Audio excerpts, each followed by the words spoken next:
please welcome Connor Hackling. Thank you. Thank you, Marion, Dr. Brown, Dr. Gibson for having me today. I do have a few employees here of my own that I'm going to try not to call on, but they are all CSU, former CSU students or current CSU students, and I just can't thank Dr. Gibson enough over the past few years for their support in our internship program, our practicum program that we recently started 2 years ago. It's been an awesome help for us, and I hope it's been an awesome help for you guys. And at the end, I'm going to show you the full list of CSU students that currently work for us. And I think you're going to be surprised at the pipeline that we've created, and I'm very proud of that. Like Marion said, I am the news director at WRBL. I've been at WRBL for 9.5 years now. This was my first job out of college in the summer of 2014. I went to Georgia Southern University, and I wanted to get into sports. That was my passion. I wanted to be the Braves play-by-play radio announcer growing up. I listened to all the games on the radio, none of them on TV. That was a weird thing for me, but that was going to be my dream job. I was going to be Skip Carey. Sports were a little difficult. I mean, you've got to be a 1% of the 1% to make it to ESPN in Bristol, and I found that out very quickly. I took a job as a producer here in Columbus at WRBL, thinking I could still get in that sports world. I just needed my foot in the door. And honestly, I found out 9.5 years later, while I wasn't going to be in the sports world, the foot in the door is the right mentality to have. Even if it's sports, if it's you want to be an anchor, getting your first job at a TV station is really that first step. So I'm going to try to explain a little bit about that at the end today. And we'll talk about kind of my process through WRBL. Started as a producer, executive producer, assistant news director, and then news director. And if you had told me 9.5 years ago I'd still be in Columbus, I would have been shocked. But I came to love this community, love the connections I've built through this community. My wife moved here. We have a lovely home, and this is where we're going to start a family and be for a while. So I'm very proud to be talking to y'all today, and hopefully can inspire some of y'all to come apply for some of the open jobs that we'll have in internships. So we'll get started. So I've got this broken down to 3 kind of parts today: journalism standards, importance of media today, and then how you can get your start in this industry. So we'll start with standards. This is the less fun part, but it kind of tail ends off Chuck Williams when what he was talking about last week. If any of y'all were here, he was talking about ethics. And ethics and standards can kind of be, he said it perfectly last week, ethics can be a gray area. Standards are less so, and that's how I differentiate the two. I think standards most of the time can be black and white, whereas ethics may be gray. So we'll start off. Standards, to me, this is what I talk to my employees about. When they ask the difference. Clearly defined principles followed by every single employee in our newsroom. That's myself, that's the intern, that's the production tech, that's the person scrolling the prompter. We have a set of guidelines where there is no gray area, black and white. I'll show you on the next page a little bit of it. It's confidential, but we have something called a Next Star Standards Playbook. It is about 350 pages long.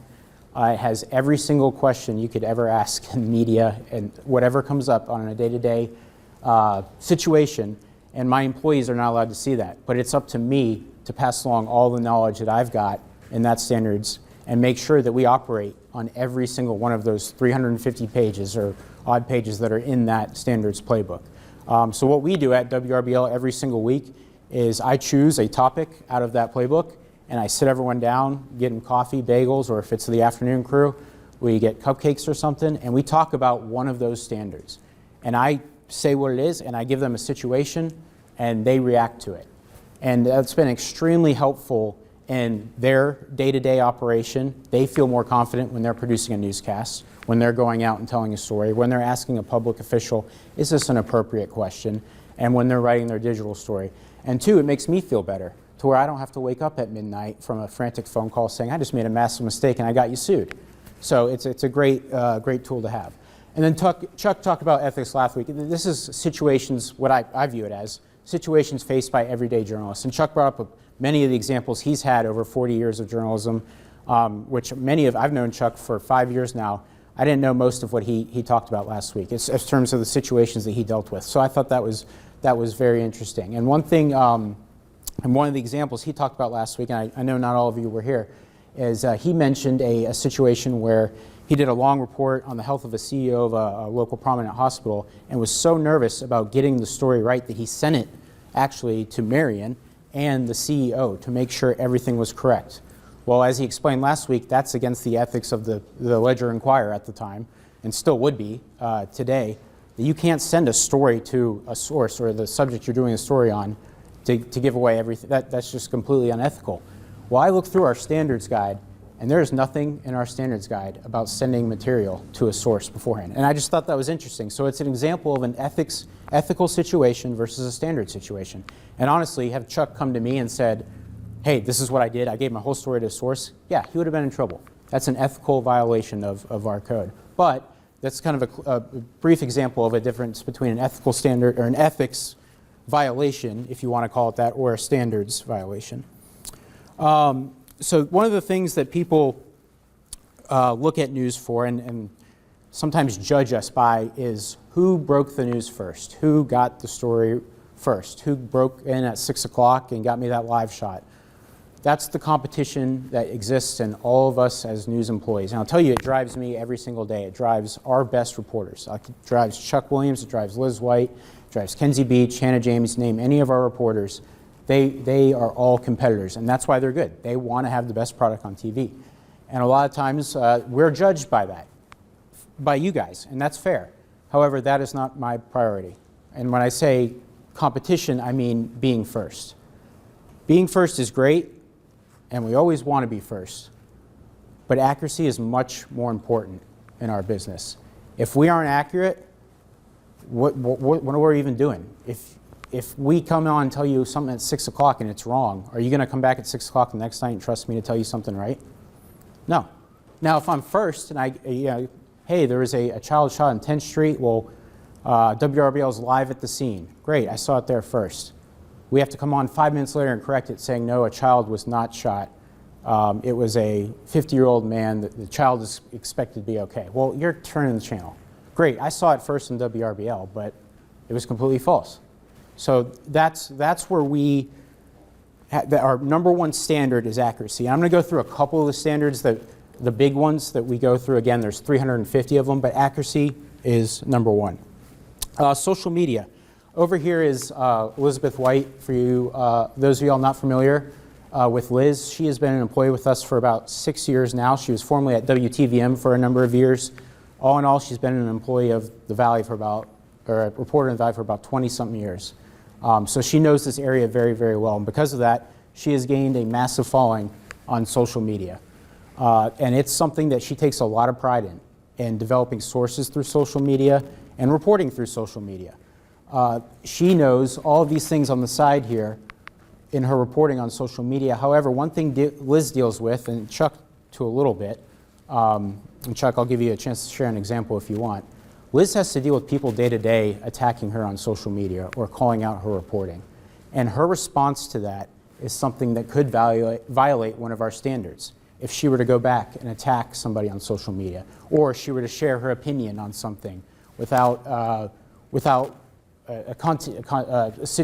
issue that's controversial, that would violate our standards, whether that's your own Facebook page or not. Because you're an employee of WRBL, you represent WRBL. So she deals with that on a daily basis. Chuck, you've dealt with that on a daily basis, I'm sure. I dealt with it an hour ago. I was in court and it came up in Judge McBride's court. One of the prospective jurors, who's one of only about 3 or 4 people I have ever barred from commenting on my social media, was in the jury pool. And he started filming other jurors yesterday. They had to talk about what he did, but then he demanded to the deputies, to the judge, why I got to use a camera in there and he didn't. Why I got to use my phone in there, he didn't. And it was like, Chuck's gone through all the paperwork to do that. He's with an accredited media outlet. So, you know, to your point, the question, just in the very nature of doing our job, we draw questions. Mm-hmm. You're right, Liz is one of the best, and Lee knows that. Lee hired her, I imagine. Lee knows how good Liz is and how careful she is. Yep, so, and Chuck and Liz are unique in that, I would say, for some of our journalists here, some don't have to, yes, sir? sorry to ask this Yeah. question in the middle of your talk, but I have to leave in about 10 minutes. Absolutely. But I just wanted to bring this up because this is kind of, big news, as you know, about the supposed attack or the rocket launched by Israel, and how even the New York Times got it wrong. Mhm. I was wondering, as the news editor, what has been your response or challenge? Because I don't know what CBS Evening News Sure. Mentioned about that. And I think there is a lot of now investigation about that whole process. Absolutely. There's two examples that we've actually brought up in our that what you just mentioned and the school shooting in Maine were two examples where we've seen some misinformation. I'll tell you, our reporting always goes back to AP reporting for something as big as that. We trust the AP reporting on that. However, many journalists, especially this is an issue online, are retweeting or tweeting their own thing about something they see and causing speculation. You can see right here, that's one of the things we cannot do. Disseminating rumors and unconfirmed reports, which has happened in that case. The example we used with this shooting in Maine was, I believe it was, I can't remember which outlet, the NBC affiliate in Maine said there were 23 dead, 50 injured. Well, that was going all over social media that night. I don't know if y'all remember that.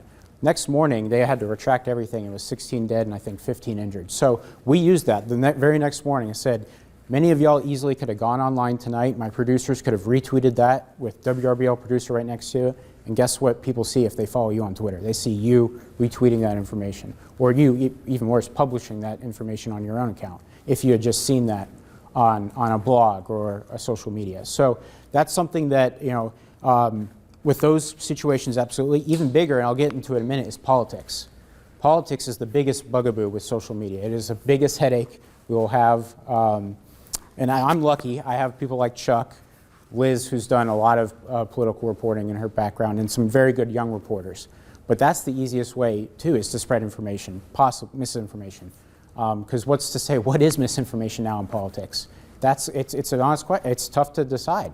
So, there are tons of examples today, and this is a new world, I would say, over the last 5 or 6 years that we've had to deal with. I mean, I've grown up in it. Chuck has had to learn it. Our younger reporters have grown up in it. So they have to deal with that on a daily basis. And I would say it's an ongoing conversation right now. There is no rule on that we can just say, all right, if it's this, do this. If it's this, do this. We have to take it on a case-by-case basis. Alrighty, last thing I'm going to talk about in standards before we get into some more is minimizing harm. This is just exactly what it sounds like, and it's something that I don't think a lot of people, this is something I take very seriously in my job as news director, and it may not be a priority necessarily of some, an average Joe reporter, but it is to me. We got to remember every single day, and this is tough because we do the same thing every day. It can get we kind of lose the sensitivity in our minds. We are reporting on the lives of you guys, our community. And it takes me, I have to take a step back a lot of times and remember that. I think we do a good job of treating our people, anybody we're doing a story on, with respect, but also those impacted by coverage that we do. This is something that one of the first things I teach our young reporters, because especially ones that are competitive and hungry, let's say somebody just lost a family member to gun violence.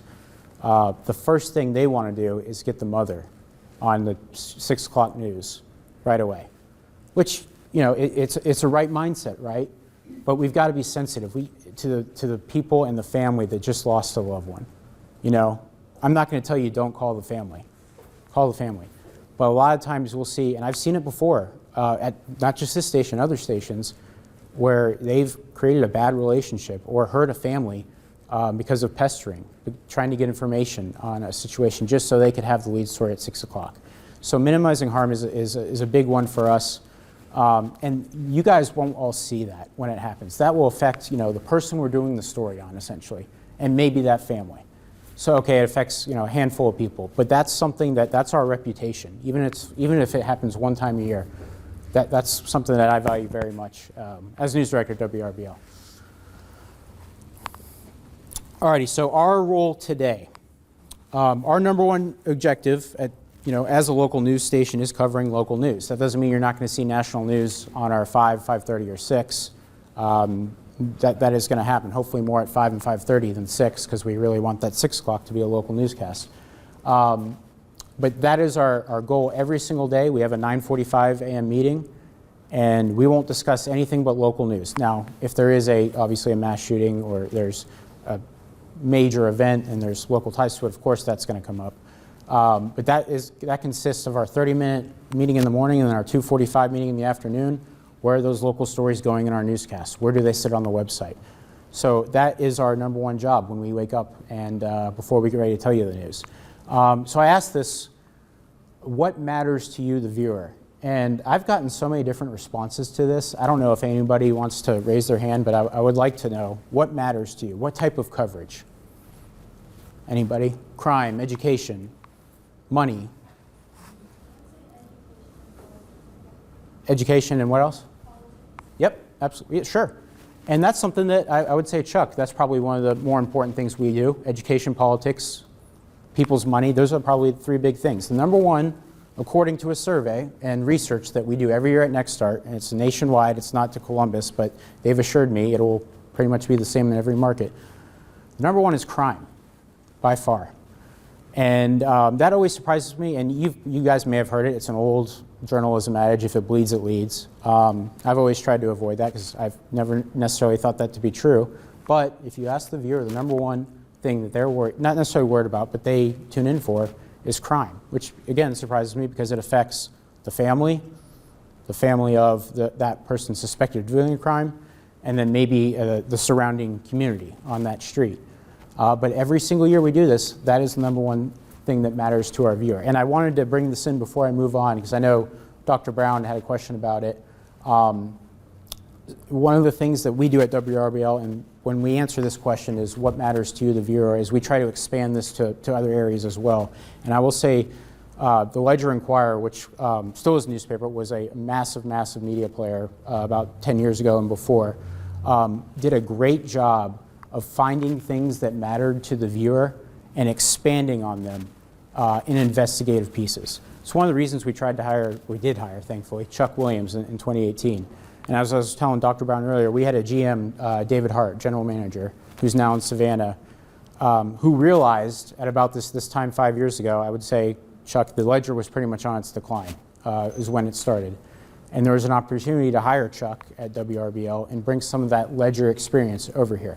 And he's absolutely done that. We used to report every night in 5:36. It was a line I hated, but we did it before we had Chuck, because we were the Ledger-Inquirer media partners, was, according to the Ledger-Inquirer, our media partner. And it stunk. It bit me every single time because it was something we couldn't confirm ourselves. But the Ledger always had it, and we could do that. Chuck changed that for us, for the most part. And since then, we've been trying to figure out, okay, so the Ledger has gone downhill, but they were covering these things in such an exponential way, and things that mattered. They were getting to the bottom of that hidden agenda on City Council, what mattered to the community there. I think TV stations nowadays, to get ahead of Dr. Brown's question, probably don't do a good enough job of that. And so how do we do that? We don't have the resources. I'll tell you right now, if a news director comes in a small market, comes up and tells you, we'll be at every City Council meeting, we'll be at every school board meeting, we'll dig through everything, they're lying to you, because it's not possible with the staffs we have. So that's a challenge that we talk about daily, and Chuck has been a huge help on this, and our veteran anchors, Phil and Teresa, who know the type of reporting the Ledger did in this community, will challenge us to do. What matters to the viewer? Is it just crime, or is there something more, digging deeper, that we can look at in an investigative issue that we can do?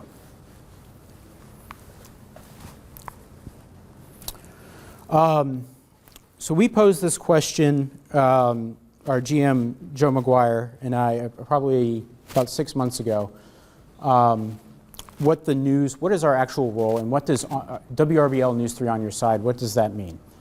And we noticed, obviously we're doing all this coverage on crime. If you remember, the first half of 2023 was a pretty violent start to the year. It was on pace to break a bunch of homicide records in our community. We did something in April called a gang violence roundtable. We brought in people impacted by the violence, city leaders, leaders affected in some of the communities, the 31903 area code where these shootings were happening, to have a conversation with everyone about what needs to happen.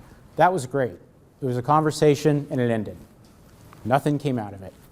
It was good. It was a good, nice little 2-hour special, but nothing happened. So over the summer, we thought, do we actually have an obligation to try to do good in our community? And you guys may say, yes, the media needs to do that, or no, that's not really their job. Well, we came up with an idea to partner with a bunch of different organizations called, we called it Project 211, and that's based off United Way's 211 call center that they just revamped. And they have 322 partner organizations that help support people in our community.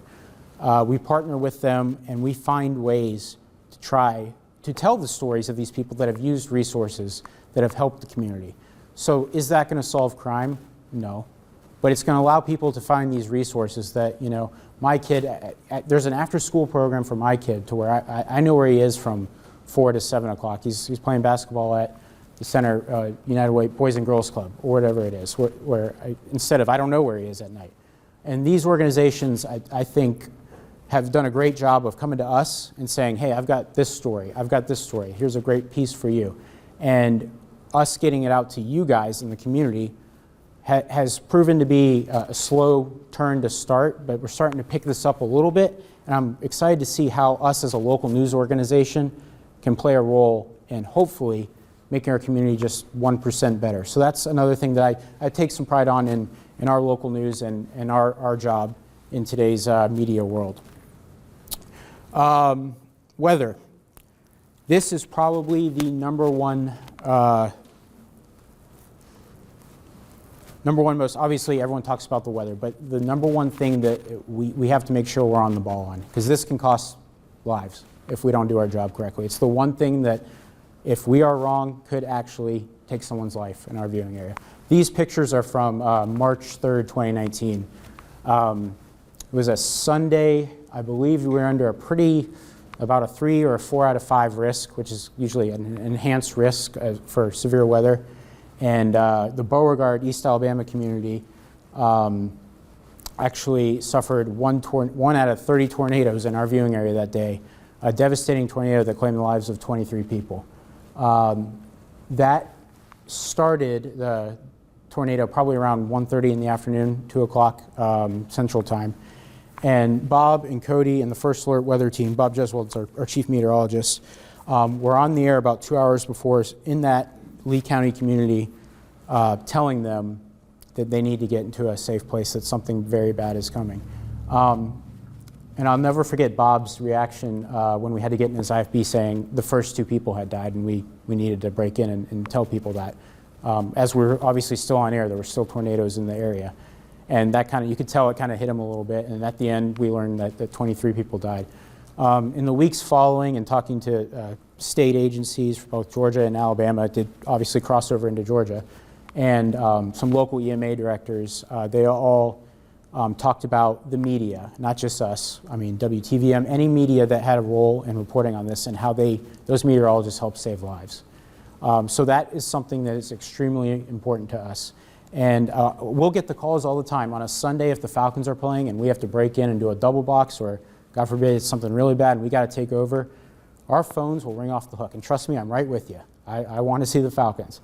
But we have an obligation. If there is a life-threatening situation heading to our area, we have to get on the air and we have to keep the community aware of what's going on. We could actually lose our FCC license to broadcast if we did not do that correctly. So next time you do, and we have to bump in during college basketball or something, I understand it's frustrating, but we are doing it for a reason. And that's something that the local news that is extremely important in today's media world. Politics, we talked a little bit about this. Trust is at an all-time low with media across the board. More so, as Chuck mentioned last week, national versus local. There is more optimism for local news with national, and you've seen it. You know, I'm talking about the Fox, the CNNs. You know which way they like to take a slant, and that's why there's some dissemination between information on those national outlets. So how do we build trust when covering local politics? It's tough to do with young journalists. We're blessed to have some veteran ones, but we call election days in our newsroom our Super Bowls. Next year, 2022 was a Super Bowl last November that we knocked out of the park. 2024 will be a huge one with Georgia in obviously the limelight for a presidential race and could very well decide what happens in 2024. So how do you build trust within the local community when you're covering politics when they won't even cover the national guys? If the big guys can't get it right, how can the local guys get it right? But we do certain things. We have political specials. We are at a number of debates last year. We had the Columbus mayoral debate. We had the second congressional debate between Sanford Bishop and Republican Chris West. And I'll tell you, Chuck had a lot to do with setting all of this up. And one thing, I was actually looking for the clip, Chuck, but it's one of the more proud moments I remember as a news director going over with you at WRBL was the Chris West situation. I believe is in Thomas, or Jeremy Hunt situation, who had been running against Chris West in a Republican primary, going out and dodging questions, and then them taking it and turning it into a campaign commercial. So I just wanted, if you could, fill people in on how you covered that and how you did that well. I think I was called a stalker, but Chris West was playing, not Chris West, Jeremy Hunt came out of Fox News. He was close friends with Brad Gilman on Fox. Jeremy moved into here, had been in the military, and started running the second congressional seat with a lot of the military profiles of some candidates. Plus he was an African American, and Republicans thought that would match up well against Congressman Bishop in his 30 years. And Jeremy's people tried to get coverage of quote unquote an Army's birthday event that would be at Drive.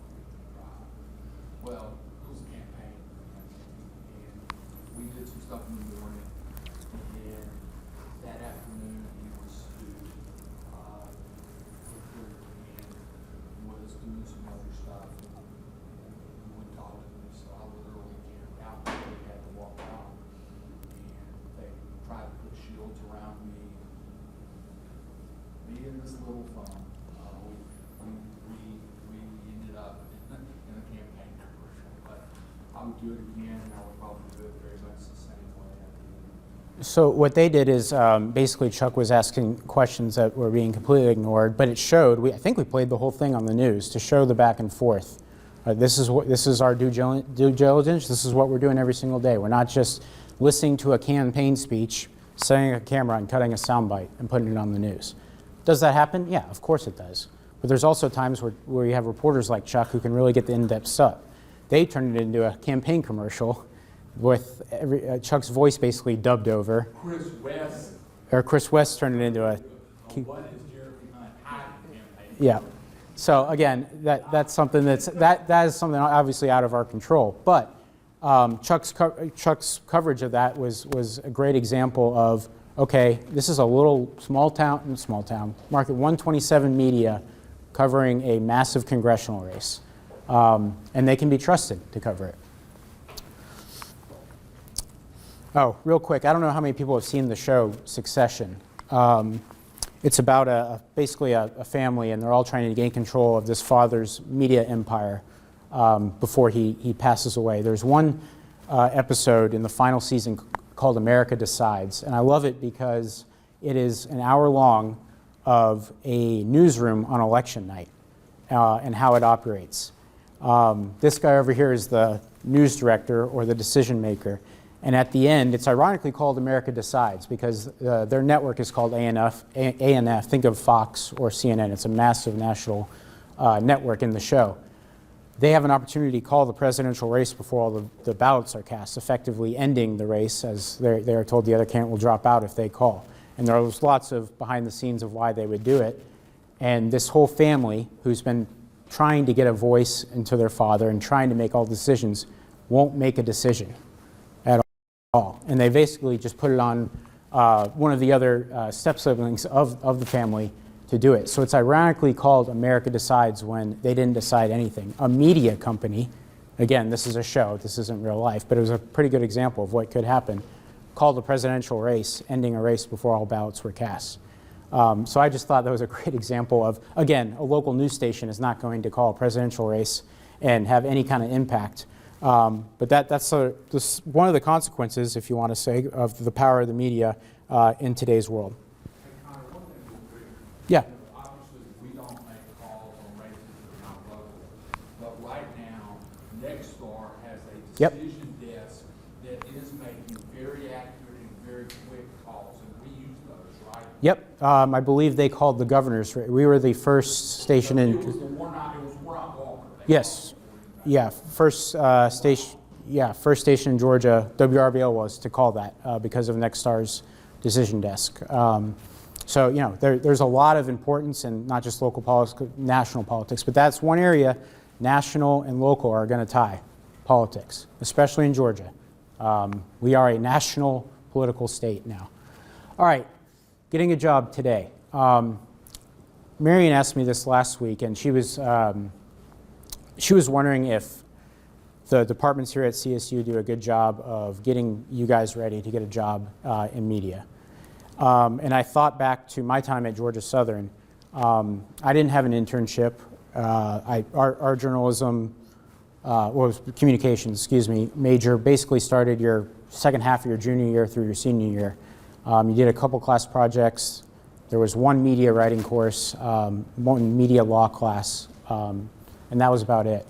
And I thought, you know, I'd never really felt ready, honestly. I love Georgia Southern.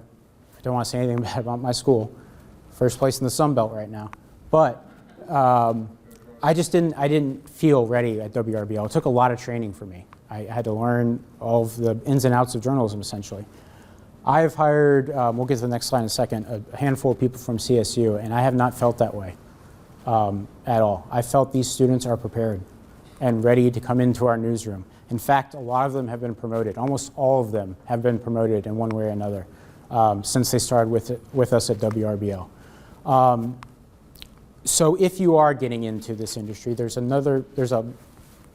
layers of it. There's production, there's reporting, there's producing, there's digital writing. They all require a different skill set. And I will tell you, the number one thing that I think is lacking of today's people coming into the workforce is writing ability. That's the part that young people struggle the most with right now. I learn a new writing, about writing every single day. If I'm helping a producer write a tease for a newscast, there may be something that I hadn't thought of before. It's something you always develop, but for whatever reason, that skill just isn't really honed in by the time people leave college. And it's something that they have to master. For whatever, I mean, years ago, you could hire someone out of college and they could go right into the ledger and report accurately. It's just not the same way anymore. So that, I think if you guys, as young people, can hone in on writing ability, not just in this world, that's going to help you in any job, any communication job. I realize not everyone here is necessarily looking to get in the news. That's PR, that's marketing. All of that comes from writing ability. And what are hiring managers looking for in an ideal candidate? I'll tell you, this was probably about 5-10 years ago different. Out of college, you always went to a Market 127, a Market 100, straight out of college. We are now competing with Atlantas, with Birmingham's, with Montgomery's, the big market stations to get you guys right out of college because of, honestly, a shortage in the workforce. So the ability to want to do this job, and I'm not going to give away anybody's salary, your first reporting job is not going to pay you a lot. So if you have a passion to do this job, or produce, or write for a website, or become a digital reporter, you are going to be successful. That's really it, is a want to do this. An actual passion to get into this job, look at that first salary, and say, I want to do this. Knowing that, yes, if I do this job well for 2 years, I'm going to go into a top 50 market. I'm telling you, Columbus is an awesome feeder market, especially being in the Southeast, so many big cities, to these big markets where you can, yes, make money. But you have to have, I'm going to survive on $30,000 a year for 2 or 3 years. The passion to do that is what will stand out every single, and I'm telling you, it's so easy to see. I've interviewed numerous reporters in my short 2.5 years as news director, reporters, producers. The people that want to come in and do the work and have a goal for where they want to be are few and far between, but when you do find them, it's such an easy hire. And I'm telling you, you guys will stand out. And that's advice for any job, honestly, guys. If you can find a passion for that and have a want to, you are going to stand out. Were you about to say something, Chuck? I want to chime in one thing here. We have 3 producers who were entry-level producers that rose up. All 3 were Columbus State University grads. In the last 3 years, 2 of them are in Denver, 1 of them is in Tampa. So, I mean, and there wasn't a step in between. They went from Columbus to Denver. And one of them, y'all may know, Howard Harris, is producing the top public affairs show in all of Colorado. It's a politics type show that Kyle Clark, I believe is the actor's name, but Mallory is the producer of that, and she went straight from doing our 6 and 11. She's now in the #1 spot in Denver. So. Yep. And so the Mallory is obviously a former WRBL employee. The other one you were mentioning was Jolynn Hanna, who's now in Denver. Another, not Jolynn Hanna, Abby Webster, Addison Webster, is a former CSU grad in Denver. Gabby Dixon, who's a recent grad, I believe, of last May, she's in Tampa already. She was working as a full-time producer with us while she was still at CSU. But that's how talented she was. And she had that want to, honestly. She was doing a morning show. And for those who don't know what a morning show producing entails, I did it for 2 long years. It's getting into the station at 11 p.m. at night and producing for 5 hours and then doing a 2-hour newscast from 5 to 7 and then going to bed. So good luck with your social life. It's basically non-existent during the week. You're trying to sleep during the day. And she was doing that with classes. So boom, where is she now? She's in Tampa, probably making as much as I do. So she's got an awesome work ethic. And then these are the current people that work for us. Kelsey Miller, CSU grad, is our noon and 5 producer. Vienne, who I think may have stepped out, is our 6 and 11 producer. Nicole Sanders is our lead digital executive producer. She's going to be in a top 50 market in about 6 months or so. Liz Ortega is a production tech, Max production tech, and is also taking on additional producing roles for a new lifestyle show we're doing. Tyler Redmond is our weekend sports anchor and a sports reporter during the week. And then Marcasia McMiller is our newest producer. She's in that morning role now, and she's taken over for Gabby. So that is, 7 people. I have a staff of 40. So that's a little under 20% of my staff is CSU. And it hasn't been all that, it hasn't been that way forever. I'm telling you, when I came here, it was a different looking newsroom. But that's a testament to what you guys, honestly, at this school, this department, I believe, has grown through different things, through the practicums with us, with the internships with us, with the investment you guys have put into this, this brand new building. There's obviously clearly an investment in you guys. The new CSU Bureau that's going to be opening here hopefully in a couple of days. We'll see. But that's going to be a resource for you guys and for us at WRBL and Chuck mainly, because we'll never see him. He's going to be reporting out of the Bureau all the time. Yep. So there's absolutely, my point is there's absolutely a path to success for you guys at CSU. I've never seen a more ready crop so easily. I can post a job and know I'm going to get 4 CSU applications, and one of them I know I can hire. Will I hire them? Absolutely no. No, there may be someone better, but it's such a great feeling to see the journalists, the young people grow in this community, and something we haven't necessarily had in a while. And it's something we need with the Ledger disappearing. We need to grow these journalists into people that can go to that city council and find that thing on the hidden agenda and report on those things like the Ledger was, like we want to do at WRBL, like they want to do across the street at WTVM, I'm sure. And you're not going to stay in this market forever. You're going to be here 2 years. I tell people when they start with me, if they sign a 2-year contract, there better be a dang good reason why you're signing another 2-year contract with me. You should be in a top 50 market. You should be making that salary that you want to make. And I'm happy to see it. We've had people, Chuck mentioned the producers, reporters go to Nashville. Blake Eason, now an anchor on their morning show 2 years ago. He went from Columbus to Nashville. Shakira Speaks, now in Charlotte, anchoring. We've got one that went to Columbus, Ohio, Krista DiAgostino, a former weekend anchor that just went up there, and then one in Sacramento. We have another, Kenzie Beach, who's going to be in a top 20, more than likely, by this time next year. So there's an opportunity here at WRBL, and for you guys, I think, to really get your foot in the door. And I don't want to just steer this to news employees. There are tons of companies that need PR, that need marketing, that I don't know if they've tapped, I can't speak for them, if they've tapped into this department yet at CSU, but I know if they did, they would have a pretty easy time making some of those hires.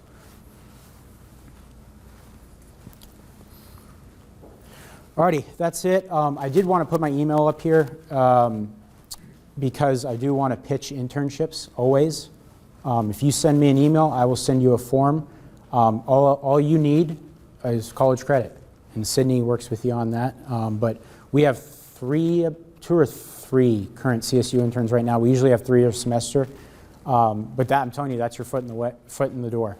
One, we're about to likely hire as a part-time production tech while he does his internship with us. So he's going to be making money while doing his internship. So it's a great path to get your foot in the door. With that, any questions? Yes, Sydney. So what made you select Georgia Southern as the university that you went to for your degree? The Hope Scholarship. I got into Auburn. The scholarship, I really wanted to go to Auburn. And the money just wasn't there. I didn't get into Georgia. And Georgia Southern really appealed to me after going down there. I didn't know necessarily a lot about the communication department down there at the time. I had an idea of what I wanted to do, but even in college, people change their minds all the time. So that did happen to me. I ended up going back into the communication side. But that school prepared me in other ways, I would say. While I said, I may not have been ready in my first TV job, the other things I learned at Georgia Southern absolutely prepared me for the real world. That's where I started. I did my first year at Georgia Southern. Probably I think the same program within their Yep. communication department. And then Yep. I came back to CSU. So it was just interesting to. Yeah, and I've honestly spent more time with y'all in the past 9 years than I have obviously in 2 years at Georgia Southern. So I've gotten to see the two differences. And that's why when Marion asked me last week, I was able to easily compare my situation, which again I don't want to say it was a terrible experience. It wasn't. I just didn't feel ready in my first job out of college to really excel without lots of training, without lots of mentorship. And that, that's par for the course, I would think, for a lot of people.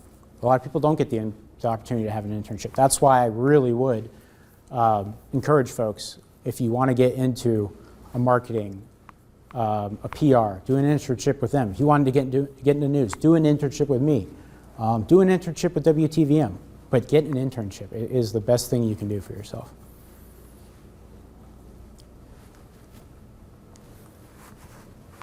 Oh, sorry, Marion. I'll come back to you. Go ahead, Marion.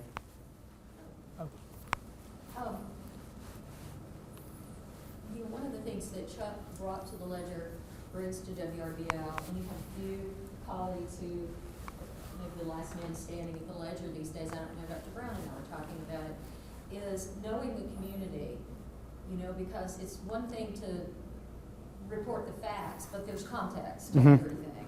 And that's what they have. So how do you all meet the challenge of, you have a lot of young reporters coming up and then they move on and all that. How do you mentor them in understanding the community they're covering? Well, I'll tell you, for a while, and especially when I started as news director, I used people like Chuck and Phil and Teresa to understand, because if I'm deciding what the news content is every day and I don't know the community, what am I doing, That doesn't make any sense. And I still use them every single day. One example I use, and I give Chuck a lot of crap for this because I think it's so silly, but he argues it matters to the community, is whenever Katie the cow moves 3 inches. I think it's the silliest story in the world, and I don't know why we put all these resources covering it. But Chuck will come to me and say, no, people in this community, they care about this cow that moves. So that's a silly example. So that's a silly example, but it's stuff like that every single day that we rely upon. I'll tell you one thing I like to do with the younger journalists is because that's who we've got to train up to do this. It's great. We've got Chuck. We know Chuck's going to do it. We know Liz is going to cover the people in East Alabama well. Is we spend a lot of time making sure they are out in the community and developing resources and learning. We've got a core group right now. I'll tell you, Hannah James is she's our weekend morning anchor and dayside reporter during the week. She's awesome at that. She comes in to me and has me a full agenda weeks in advance about who she's meeting this day from this time, from this time, from this time, and then which stories are turning Tuesday, Wednesday, Thursday, while going out in the community and meeting new people. So we use her as an example, and Chuck does that. I mean, Chuck goes to lunch with random people all the time and gets a new source. He's been doing that for 30 years. So them watching him do that has been a huge help to them learning in this community. And it gives them a skill set they're going to use in every single market they use for the rest of their reporting career. Best thing, it's both sides of the coin. Is I may be getting ready to do a story, and I'm not the best in the world. I put the day book and start planner, and all of a sudden I'll look up and Hannah or Kinsey or Christina will scoop me, and I'm going, no, wait a minute, you can't have that story. That's my story. And then a negotiation will start, and it creates management issues for Connor and Chinese. But I will tell you this: I realized after about 2.5, 3 years of doing it, if they were starting to see the stories, I would see the stories and pitching them, going after them, then something right was happening. And I think that was a positive for our newsroom. It created some issues at times, but if we've got these young reporters coming in and pitching stories that me or Liz think matters, that's a good thing. Mm-hmm. And so the challenge, to answer your question, is building upon that and developing that in our young reporters. Do you have a question?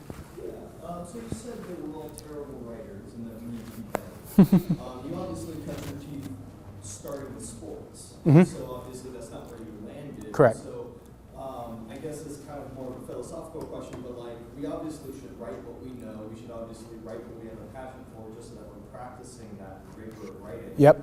How do we make sure that what we're practicing transfers to any kind of, if I end up going to investigative journalism, if I end up doing crime reporting, beat reporting, how do I make sure that while I have a passion for maybe video game writing, stuff like that, how do I make sure that Well, you're doing the right thing, first of all, is you are at least writing for your passion, right? I was doing that for sports, so that helped a little bit. I think right now, people aren't doing step one, which is what you just mentioned, writing for your video games, writing for sports. So that's number one. If you have an idea of what you want to do, if it is investigative journalism, look at how Chuck Williams writes an article and compare I would rewrite the whole thing with what you know as the facts. But that's what we teach people to do on writing tests when we give them writing tests, is we give them an AP story it could be anywhere from a 1.5-minute read, and I'll tell them, time yourself reading it, and it's got to be 25 seconds.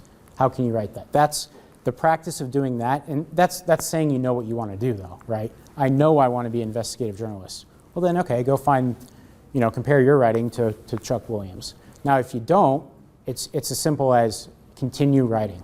If you continue, writing is a basic tool that, essentially you've got to keep doing it, or else your skill level is going to go down. And that a lot of people get into industries or become, they get a journalism major and they don't go into a journalism-related field right out of college. They lose that ability. I've seen it. I've seen people that come out, that have come back 4 years later and say, I want to be a reporter.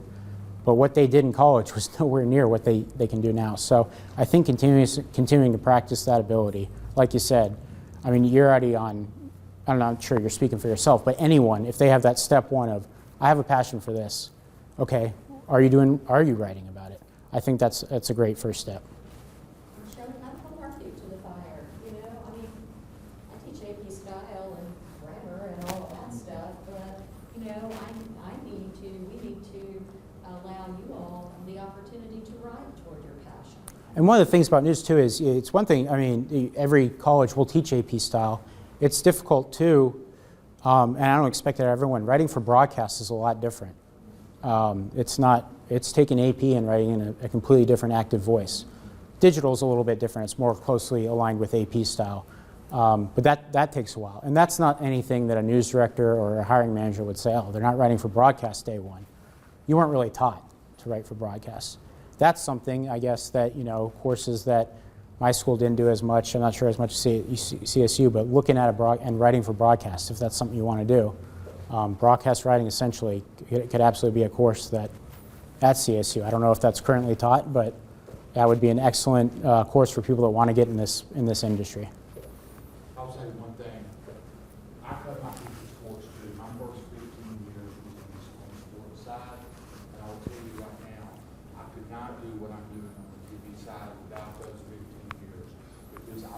right for the work under intense deadline pressure. Mhm.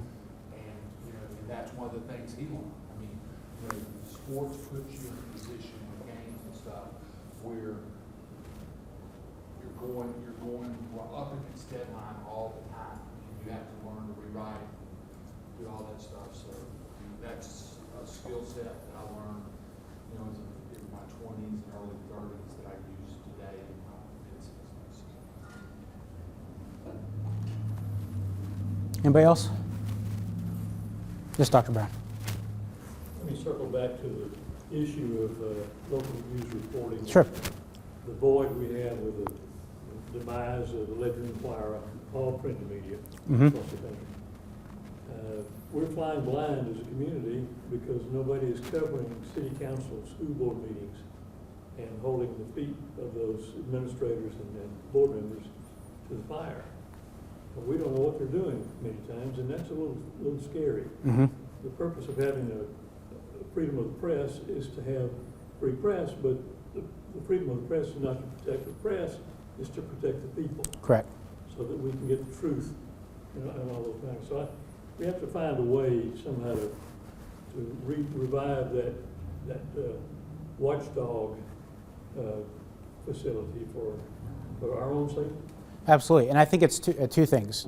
Number one, like I said earlier, if a news director currently, right now in this market, we're going to tell you we're covering every single city council and school board and getting what you need to know out, they're probably lying to you. There's not a system in place right now to do that. Does that need to change? 100%. I think there's two things. There's responsibility and opportunity. We have a responsibility to report on those things to the public. As you said, holding the elected officials' feet to the fire. And that has absolutely been missing. It's been missing, I'd say, probably since 2018 or 2017 when that downhill really started with the Ledger. Now the opportunity comes, the Ledger did that. No one is doing it now. So while we have the responsibility, it's twofold. It's an opportunity for a local news organization to actually do it. Now, okay, that's great to say that we're going to do it. How do we actually do it? Well, that's the conversation that we are currently having. I mean, honestly, the Project 211 came out of that is more of a, what are you actually doing? What's going on in the community to solve these problems? While that's not what you're talking about with city council and school board, that's community crime initiatives. That's housing initiatives. That's educational opportunities that 211 all provides for our community. So I think that's a start. I think that's a way to do it. And like I said, it's been a very slow ramp up, and it's not as quickly churning as I want so far. You know, we started in August. We're only in October. But that's, I think, the right idea as a media company to be thinking. Now, we need to do that in other areas as well. Like you said, governments, school boards. And the burden of it shouldn't fall solely on you. It's a community issue Mm-hmm. that we all ought to be involved in trying to solve. Maybe we need some discussions on how we do that as a. Absolutely. Yeah. You know, Dr. Brown, to your point, you and I have had this discussion I've had with people that are like-minded with you. The days of Jim Houston, Barry Franklin, Richard Hyatt, Kathy Sledge, Nick Wall, with editors like Jack Swift, like Mike Burbach, like Billy Watson, those days are gone and they're not coming back. Yeah. And you know, and we're fortunate, you and I are fortunate that we got to see a stable of really incredible journalists under one roof. And, you know, they taught people like, I mean, a little bit of what I do every day comes from all those people I just named before.